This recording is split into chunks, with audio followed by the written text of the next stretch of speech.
Hi everybody, welcome to Raising Vibrations and welcome to another subscriber chart reading. And I hope you're well today. And as always, I'm super excited to be sharing evolutionary astrology with you, looking at an astrology chart and helping us understand the overall context of what the soul's trying to do. And hopefully this encourages you to learn more about yourself through your astrology charts. Maybe it encourages you to want to learn astrology. And it also just helps us recognize that there's a part of the story of being human that transcends our physical form. And this is a great way to actually access that way of developing that awareness, right? Cultivating that awareness. Okay, so let's have a look at this chart over here. In fact, before I go ahead and do that, I just want to let you know that for those of you that are watching this video and you're interested in having one of these subscriber chart readings done, I encourage you to go over to our Patreon page, and you can find that link in the description as well as the comments below. And all you need to do is click on that link. It takes you to Raising Vibrations' Patreon page, and you select the Jupiter member. And you put your name down, and we'll receive all your information. We'll put you on a list, and I'll get through to your chart. So you can actually have this on here, not only for your own personal stuff, but also to help other people understand the context of how souls can experience their journeys. Okay, cool. So what are we looking at here, right? We have a 10th house Pluto. And as you know, evolutionary astrology works with the guiding principle of Pluto and its nodal axis. That's the karmic complexities and dynamics that we each carry. So as you can see here, you've got Pluto in the 10th house of the astrology chart, and it's conjunct natal Uranus as well. Now, Uranus and Pluto are in a new phase conjunction, meaning that these two symbols have literally begun a new evolutionary cycle with each other in terms of desires.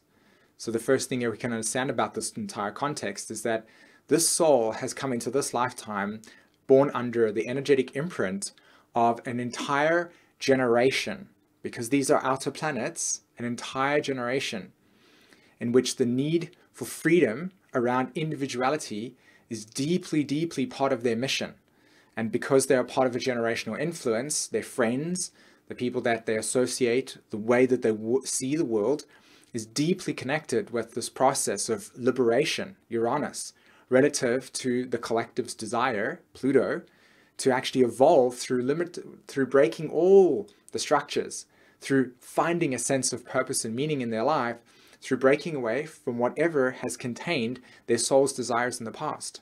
So you're a soul that has literally come into this lifetime to go, okay, part of this collective energy, and what does this mean for me? Where do I go? What does freedom feel like?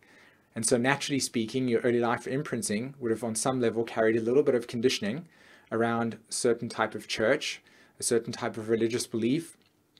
And on some level, you were either part of that sort of belief system and that you needed to break away and you questioned it at a deep level, or both your parents never subjected you to that at all and you were able to actually objectify the nature of what your truth was for yourself. That's just from the context of that generational Uranus-Neptune. So for any of you that have got those types of symbols, you can see that playing out in your chart.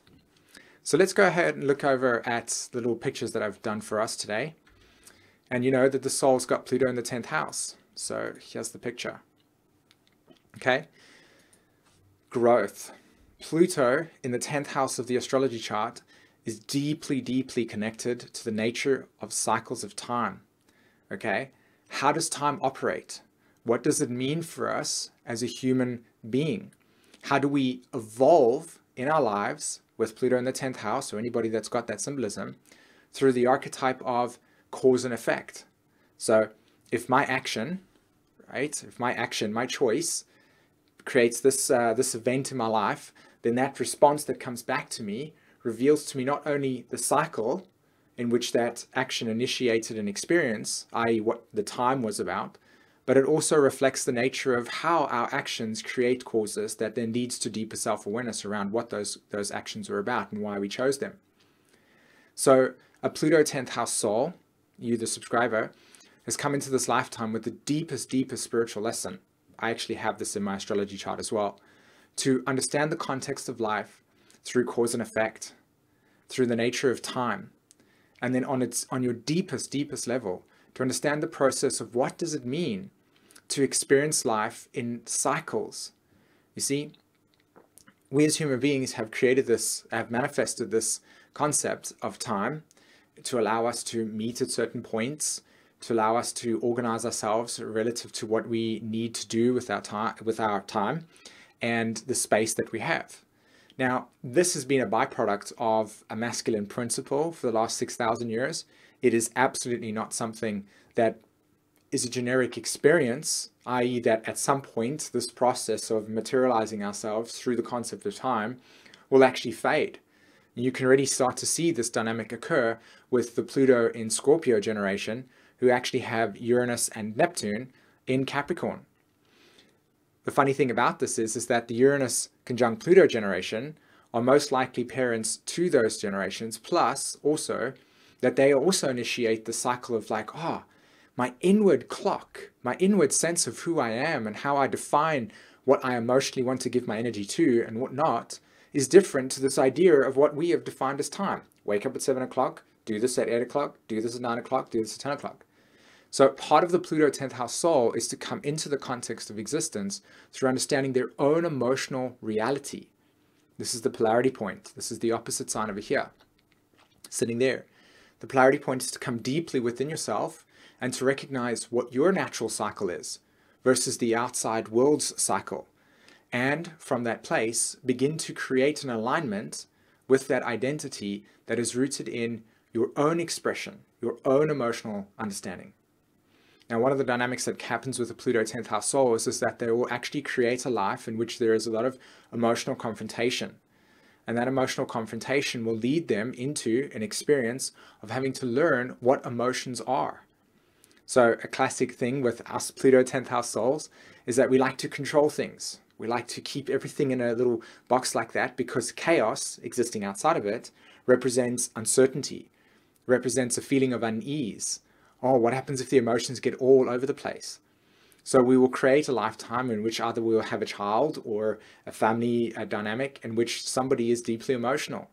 And that creates an inner feeling of, I've got to explore my inner emotional needs. So the biggest desire that is linked with this Pluto is to evolve through the emotional body, right? So you can see here with Pluto in the 10th house, and it's in Virgo, and Pluto's retrograde, a deep part of the soul journey for you is to learn how to understand the inner cycles within yourself, how those are working in context to the outside world, and to learn to let go of any emotional attachments linked with outside success that defines your success. So most Pluto 10th house at some point will experience prior life memories of having your sense of achievement taken away from you. Just as you're about to receive that highest pinnacle, right? You're achieving things and all of a sudden it gets taken away and you experience that loss, that disempowerment. And again, the cycle, the karmic dynamic here with this story is to inwardly create an inward crisis in which the nature of why you were doing that must be examined. So with Pluto and Virgo, there's an inward crisis around sense of self, sense of authority, right? How do I make choices in my life that initiates my understanding of who I am?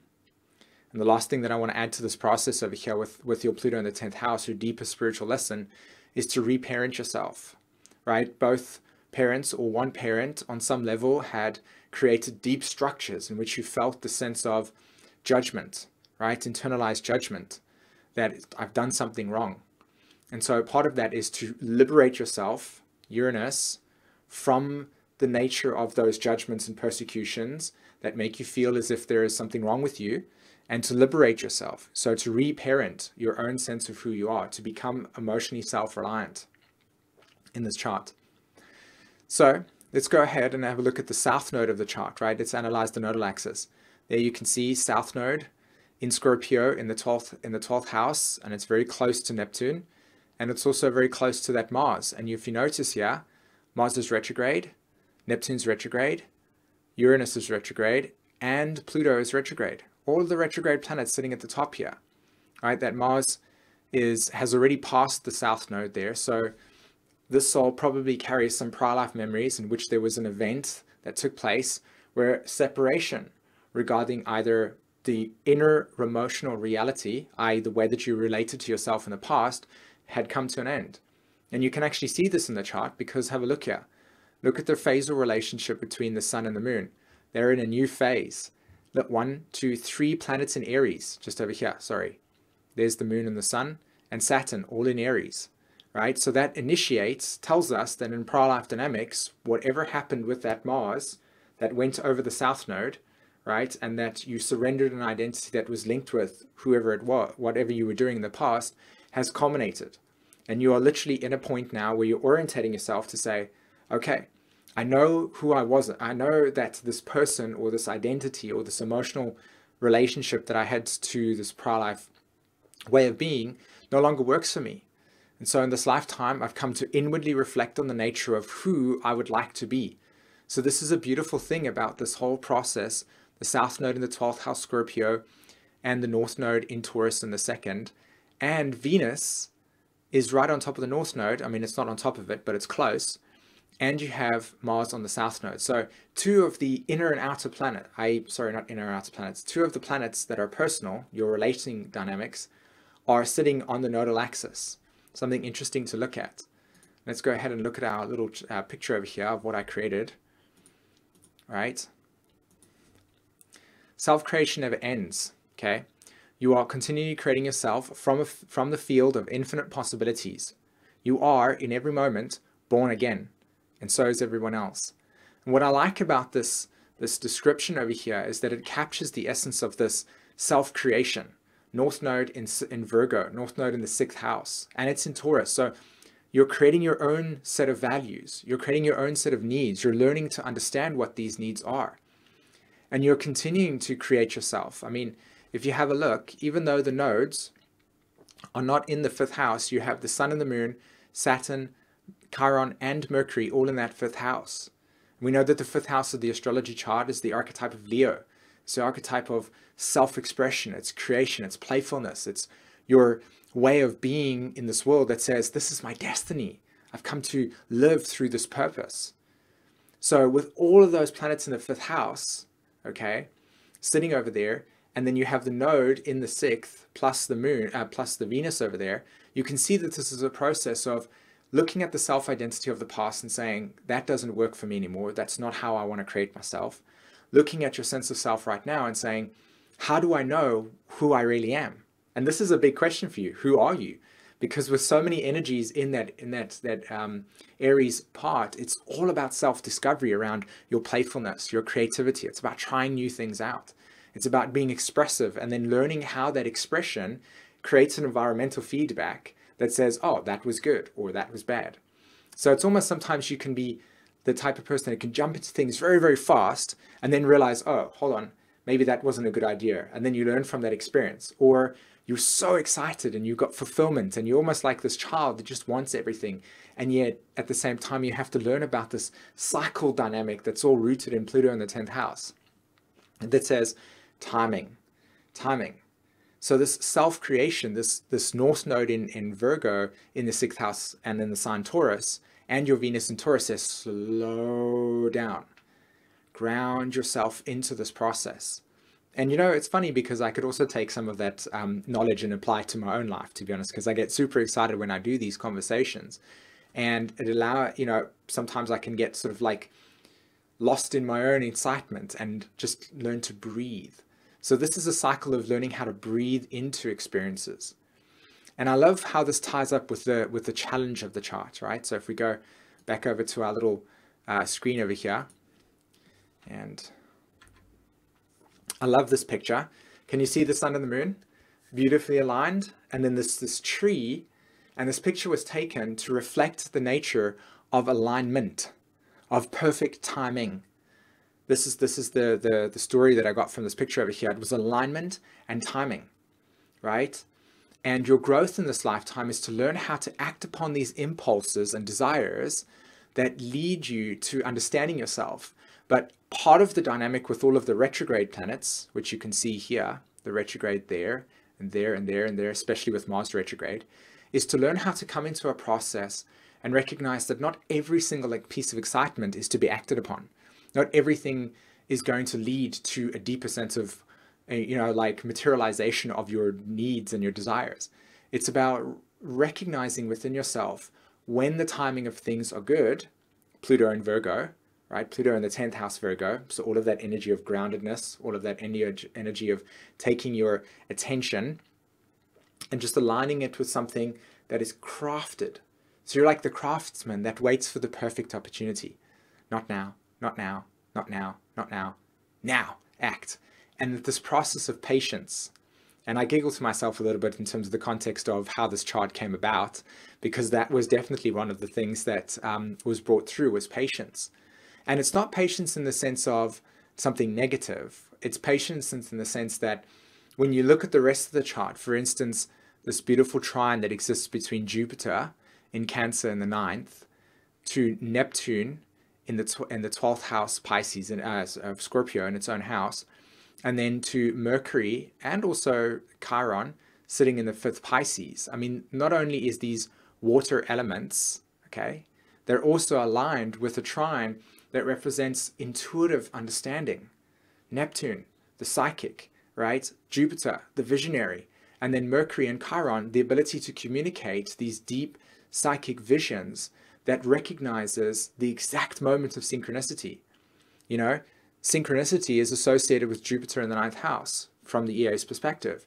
And when you look at the nature of Neptune over there, you basically get the premonitions from an outside source that says, now.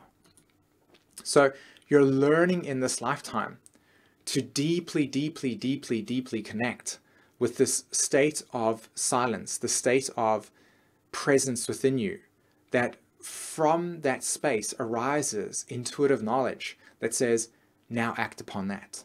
Wait for this. It's almost as if you have this direct lineup, this direct sort of connection to a line of information that says, this is the correct information, this is the correct tune, this is the correct symbol, this is the correct meaning. And from that place, you begin to deeply connect with the psychic premonitions that you get. Your dreams tell you so much of your story. Your dreams are here to be lived. You're here to fulfill your dreams in this lifetime. And a big part of the story is recognizing when those dreams are meant to be acted upon straight away, and to allow yourself to become more in alignment with that picture I talked about with the sun and moon.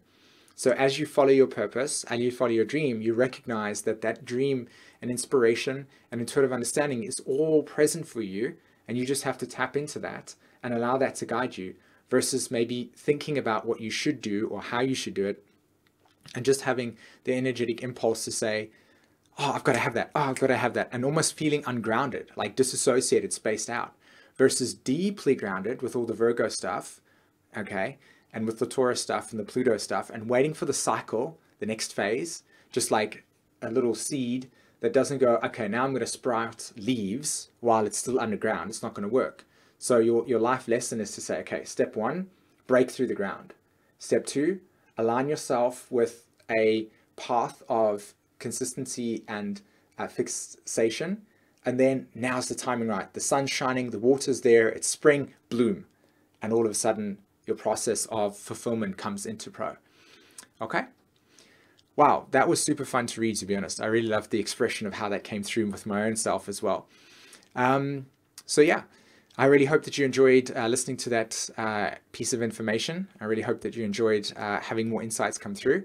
And again, like I said, if you would like to know how to actually have your subscriber chart done, come over to our Patreon page, Raising Vibrations. The link is in the description and the comments as well. And yeah, Jupiter member is where it's at. Other than that, guys, have a wonderful week, and I'll see you again soon. Take care. Bye-bye.